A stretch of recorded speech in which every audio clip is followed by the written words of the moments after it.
Welcome back.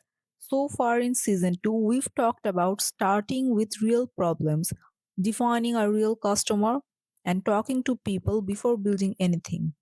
Today, we are going to talk about something that feels safe but quietly misleads more founders than almost anything else: friends and family feedback. Most people start here, and I get why. It's easy, it's comfortable, it feels supportive. But if you rely on it as validation, it can cost you months or sometimes years. Let's unpack that gently but honestly. Friends and family feel like the right place to start. They are accessible, they care about you, they want you to win, and they don't want to hurt your feelings. So when you share an idea, they start saying things like, "That sounds great. It could work. You should definitely try this." And it feels amazing. It feels like momentum. It feels like you finally have confirmation. But here's the problem: encouragement is not validation. Encouragement is emotional support. Validation is market truth. Those are not the same thing. Now, to be clear, the problem is not bad intentions. Your friends and family are not lying to you. They are doing exactly what relationships are designed to do: protect emotional safety. They are biased in your favor. They don't want to discourage you. They don't want to look unsupportive. They don't want to create conflict.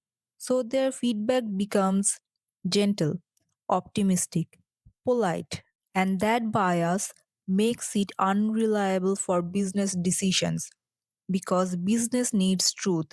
Relationships prioritize harmony. That's not evil, that's human. But you can't build a business on human politeness. This is a key distinction you need to remember. Politeness is not demand. Someone can like your idea and still never pay for it. They can imagine success for you without changing their behavior at all. Real demand requires sacrifice: money, time, switching from what they already do, giving up conveniences, taking a risk, and friends and family rarely make those sacrifices honestly, especially early. Not because they're selfish, because the stakes are weird. They don't want to be the person who didn't support you. So they say yes with words and disappear when it's time to act. And here is what's dangerous: false confidence is more damaging than doubt. Negative feedback hurts, yes, but false confidence is worse because doubt forces question. Doubt makes you test. Doubt makes you sharpen the offer. False confidence makes you stop thinking. It delays learning. You start building, you start spending, you start committing, all while believing demand exists when it doesn't. And when reality finally shows up, it's not just disappointing, it's expensive. Let's talk about a trap almost every founders fall into. They said they would buy. You'll hear people say, "My friend said they would buy. My cousin said he'd be my first customer. Everyone I told loved it." But intention is not action. People say yes in conversation and say maybe later when payments appear. Not because they're dishonest, because the problem wasn't urgent for them or the value wasn't clear enough to justify the switch. Money reveals priorities, words don't. And this is why supportive feedback can quietly ruin you. It convinces you there is demand before demand is even real. Now, I'm not saying friends and family are useless. They can help a lot, just not as validators. They're great for emotional support when you are tired, early logistic, helping you think through ideas, contributing skills, design, writing, operations, if they're actually good at those.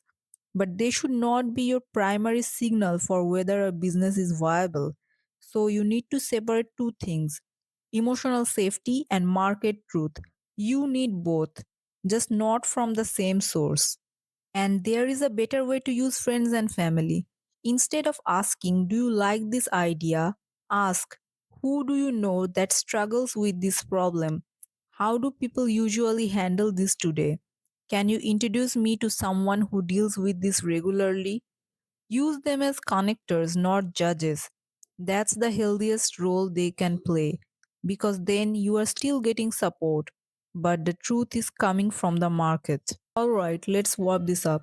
Friends and family are the easiest people to talk to, and that's exactly why they can mislead you. They love you. The market doesn't. The market doesn't care about your effort. It cares about the problem, the urgency, and whether your solution is worth praying for. In the next episode, we are going to introduce a critical distinction: demand versus interest, because attention, compliments, and curiosity fools founders every day, and money exposes the truth. Season 2 is about learning faster, not feeling better. Thanks for listening. See you in the next one.